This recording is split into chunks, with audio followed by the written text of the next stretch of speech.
Sir இதுல ரொம்ப சேட்டை? எனக்கு தெரிஞ்சு 2ம் சேட்டை தான். இது கொஞ்சம் உச்சக்கட்ட சேட்டை. இது வாய் ஜாஸ்தி சார். இந்த இவனும் சேட்டை தான். 2மே சேட்டை தான். 2ம் அதாவது ஷூட்டிங் ஸ்பாட்ல இதை பண்ணாதறான்னா அதுதான் பண்ணுவானுங்க. அதுல இவன் வந்து வாய் பயங்கர வாய் சார். சார் ஹீரோனை உங்களுக்குறான் சார். ஹீரோயின் ஓகே ஓகே ஹீரோனை உங்களுக்குறான் சார். அதை சொல்லி காட்டுறான் சார். இவனும் வந்து உட்காந்துருப்பாங்க சார். கிளாஸ் ரூம்ல உட்காந்துருப்பாங்க. ஷார்ட் போயிட்டு இருக்கோம். உள்ள வந்து ஹீரோயின் மீன் அபி நட்சத்திரா. ஃபேண்டாஸ்டிக் ஆக்ட்ரஸ் அவங்க. இவங்க இந்த 2 பசங்களும் கிளாஸ்ல உட்காந்துருப்பாங்க சார். இந்த 2 குட்டி பசங்க கிளாஸ்ல உட்காந்துருப்பாங்க. அப்போ ஒரு புது வாத்தியார் வருவாரு. அந்த வாத்தியார் அந்த பொண்ணோட கேரக்டர் பேர் வந்து அழகு. அவர் உள்ள போனோடனே அந்த பொண்ணை சொல்லுவாரு, ஏ அழகு நீ உண்மையாலுமே ரொம்ப அழகு அப்படின்னு சொல்லுவாரு. அது எங்க டயலாக் நான் எடுத்துட்டு இருக்கேன். இவங்க குட்டி பசங்க ஒரு 8 பேர் 10 பேர் அங்க உட்கார வச்சிருக்கேன்.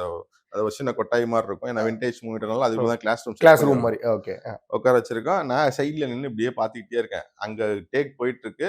அந்த டேக்ல வந்து அவர் சொல்றாரு, டேக்ல சொல்லுவா, அழகு நீ உண்மையாலுமே ரொம்ப அழகு அப்படின்னு சொல்லுவாரு. இவன் பக்கத்துல உட்காந்துட்டு இவங்கிட்ட, ஏன் அழகு நீ உண்மையாலுமே ரொம்ப அழகு அப்படின்னு